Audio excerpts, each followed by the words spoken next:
unto him, the author and the perfecter of our faith. Amen. Jesus Christ is our standard.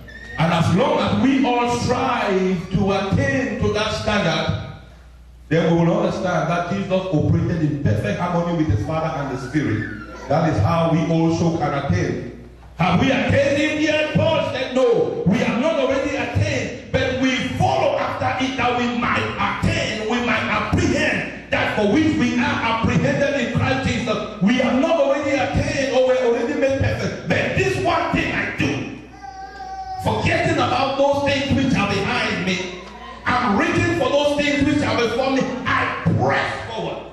So for us to attain unity, there needs to be a deliberate pressing.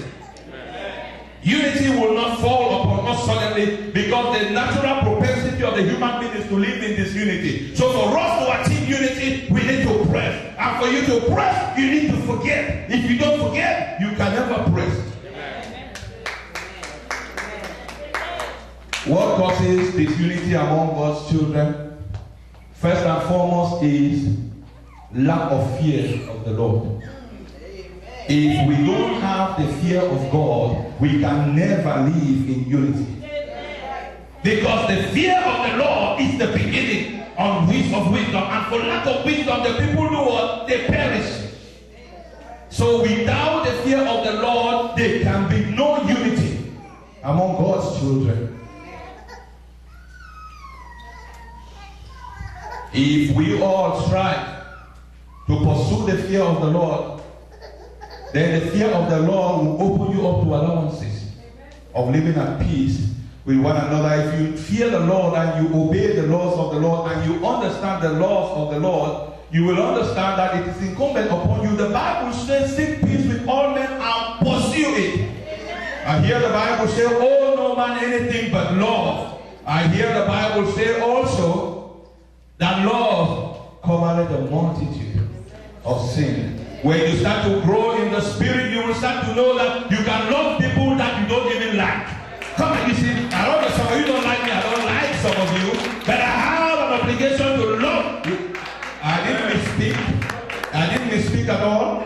I spoke what I wanted to say. I don't like some of you don't like me. The Bible says that we will not like each other sometimes, but as we continue to pursue peace and love for one another, God is going to perfect each and every one of us, and we will grow to that level of maturity. Come on, you know, some of you don't like to have coffee with me in the morning. I don't want to have coffee with some of you in the morning, but the Bible says that we must seek peace and pursue peace and pursue love. I'm talking about agape love. Agape love does not care whether you like somebody or not. Agape love does not care whether you want to go home with somebody or not. Agape love is about loving your neighbor as yourself. Amen. And there is a difference between love and like. Like you means I want to be with you. I want to ride with you. You know, if I'm going to Oklahoma and you are driving, if I like you, I'll say, come on, bro, can you drop your car? Let's drive together. You see, if I don't need your company, I'm not even telling you I'm going to, you are going, I'm driving behind you. Yeah. Because I don't need. You see, the church does not tell us some of these things, and when I say it sounds, what you don't like? Yes. Like is way different from love. That is why eros is different from agape. Agape is different from philios. Amen. These are all different words.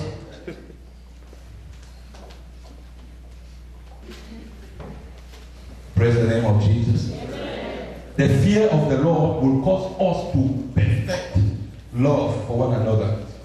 One of the reasons why we don't mature, we don't dwell together in unity, is because of immaturity. A church that is still spiritually immature will find it an impossible task to live in unity. Let me give you an example which every one of you will understand. If you have just one child, it's fine. You don't need to be a judge or a counselor or an advisor. The child, you take it. The child wants anything, you take it. You don't fight with your child, they don't fight with you.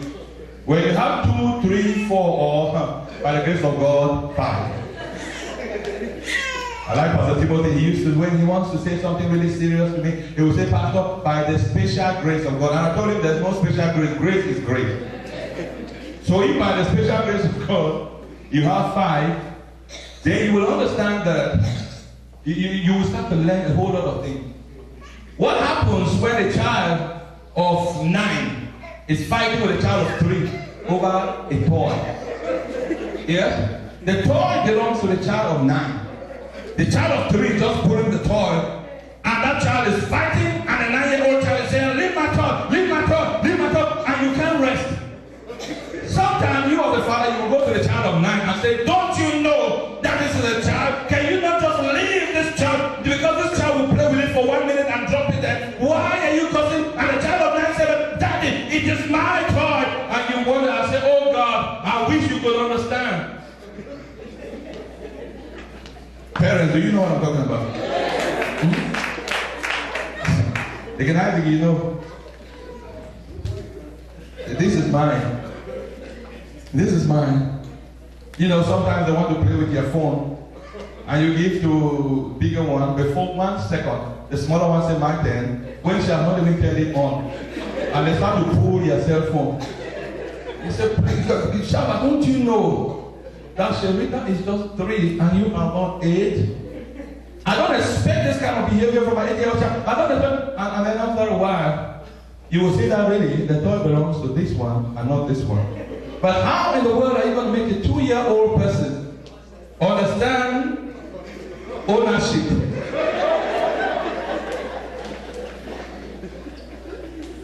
Anybody identify? Okay, now do I have a weakness? Let me speak like the African American church. And that is a problem also in the church.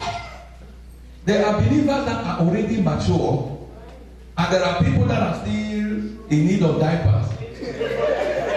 Now, you that can already change people's diaper, a person who is in need of diaper themselves, now they're having problems with you, and you are dragging with them, and you bring it to the pastor, they said something about me, they said something about me, yeah, they don't know any better. You that know any better, whatever immature believer says to you, is an opportunity for you to teach them. Whatever they say to you, is an opportunity for you to bless them. If they give you a slap over here, show them the other cheek, and open the word of the Lord, so they will understand that you believe what it is that you believe.